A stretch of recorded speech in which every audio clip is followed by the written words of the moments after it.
live. Hey, it's Tommy Ady, Tactical Tuesday. Driving, not because I'm behind schedule, but had to take my son to school. Take him to school every morning. And so, yeah, obviously I'm at home. I don't fly out till later today. But today what it is, it's, oh, and I just realized I better turn down the radio. Got a little rain day on there. Got a lot of sun shining yesterday. It was pouring rain, and you guys know I live in Boise, Idaho, actually right next door, Eagle, Idaho, the bird. And hopefully I've got good cell service or internet in this location. But what I was going to talk about this morning is the delivery. The delivery.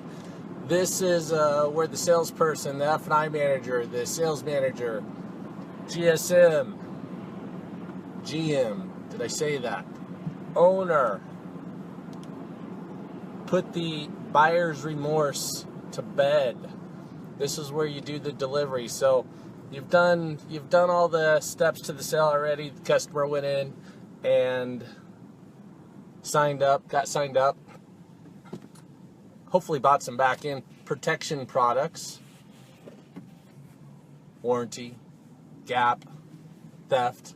Man, that makes it hard to see me, huh? There, how about if I go like that? Bought some back end protection products, and now typically they walk out of there a little bit lost, get with their salesperson, they get loaded up, and they take off. Now, if you wonder why people want to trade their unit back in quickly or return it, which it does happen more than you might imagine if you're not good at doing deliveries, or they call a couple of days later, a day later, a month later, and they want to cancel their protection products, their warranty, etc. Well, part of it, look at that delivery. How is that delivery that you did? Did you reinforce some of that stuff that they purchased to make them feel good about it? Do they think that they made a good decision? What's going to happen? They're going to load that side-by-side up, that motorcycle up. They're going to take off down the highway, and all of a sudden they're going to look, and somebody else has something maybe they didn't think of. They've got a Polaris RZR on their trailer, and all of a sudden they see a Can-Am going down the highway. What the hell was that? That looked pretty cool. I don't think I know what that was. It said Can-Am on the side. Maybe I should have taken a look at the Can-Ams too. So anyway, they get home, they do a little bit of research. They, at times, are curious what kind of a deal they got. They share it with their friends, and they get buyer's remorse.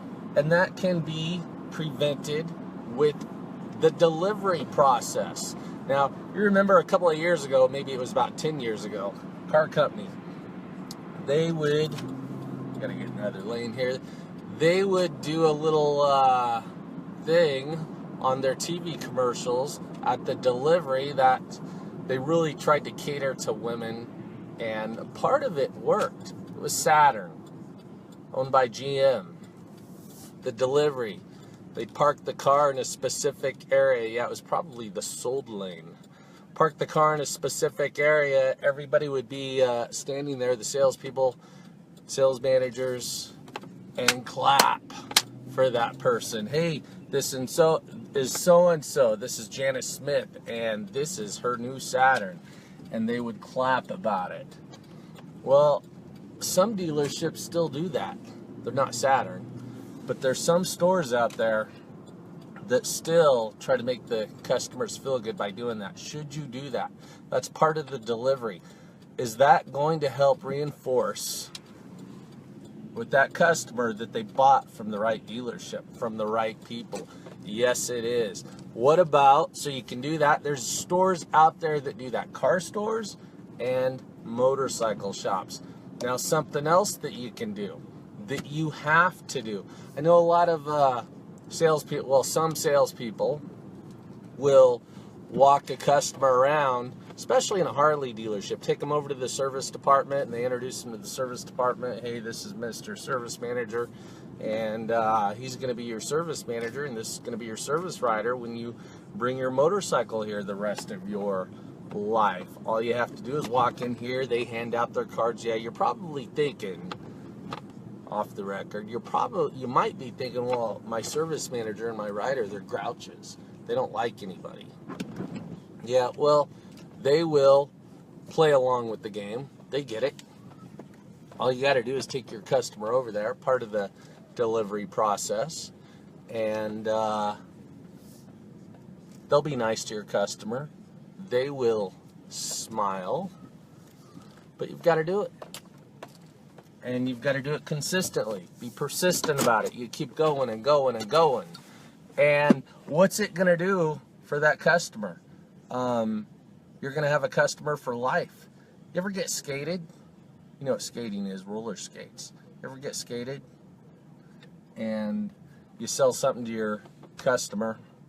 A couple of months later, comes back, buys from a different salesperson there. You think, man, that was my customer. He didn't ask for me? Well, no, he didn't. Why didn't he ask for me? Are you sure that he didn't ask for me? And so salesperson will get upset about that. But what happened? Part of it was somewhere in your process, you failed to deliver enough value where that customer thought they should come back and they should deal with you. So would it be the delivery, the final thing? That's not the follow-up. Excuse me, I am still sick. It's been 3 weeks now. But it's the delivery. What did you do to finalize that deal? Did you escort that customer through the dealership, shake their hand, make sure that you give them a card? It's not the follow-up. The follow-up is after they leave the store, and that's going to be our next show. But the follow-up, what do you do after that? But the delivery, you've got to escort them around the dealership, make sure that they know parts and service. You may have already done that. Some of you, I hear this, some of you say, well, I don't have enough time to do that. Well, if you're doing fewer than, say 30 units a month, you've got the time to do it, because we've got the people that are doing 30, 40, 50, 60, some people out there 70 units a month, and they've got the time to do it. Are they in a hurry? Yeah, they're in a hurry. Have they got their shit together? Totally got their shit together. They do the same thing every time. Everybody plays along with them. The service writers, service managers, parts managers, everybody knows what they're doing. But those people are pumping the units out, and they don't shortcut that delivery process. Do those customers call them back to buy from them again? Do they send them referrals? Yes, they do. Family, friends. That's how you get it, is through the delivery process. Also, during the delivery process, at times, not just the delivery process, but I'll see some salespeople think that they're so busy they're out there macking down on a hamburger while the customer walks out of the F&I office and they've got food spread all over their desk. That's part of your delivery process. If you've got food all over your desk, your trash can is overflowing, you've got crap, papers and stuff covering your desk, that's part of your delivery process. Is that a good image to have? No, it's not a good image to have. So don't do that. I guess that's another thing. Have lunchroom, get in that lunchroom, but communicate with your F&I manager that person pages you. Hopefully they page all of the salespeople in your dealership, but you've got to communicate with that F&I manager that person pages you as soon as your customer is done getting signed up, because you want to greet them right at that door. F&I manager gets up, hey, thanks, Mr. and Mrs. Smith. It was nice meeting you. Here's your boy Johnny, your salesperson. He'll take it from here. You don't want the F&I manager to say, here, go out there and find your salesperson. You want that person to page you. That's part of the delivery process. Your desk should still be cleaned off. You can't be sitting there eating food on it. You should never be eating food on your desk. That is the delivery process. So I'm at work now. I'm going to go into my office and get this day going. What is it here? 7:41 Mountain Time. So guys, we've got a conference coming up May 8th in Dallas, Texas. It's for salespeople. It's going to be a day of training, about 8 hours long. And what else do we have? We've got a new Facebook Facebook group coming up. You're going to be notified of that if you're watching this. You'll find out about it. What else do we have? I know we've got a number of things. So see you in Oklahoma tomorrow. See you in Minnesota in a couple of days. And Mason City, Iowa. Headed to Iowa, and then back home. So guys, get out there and sell. Thanks for tuning in. We'll see you guys later.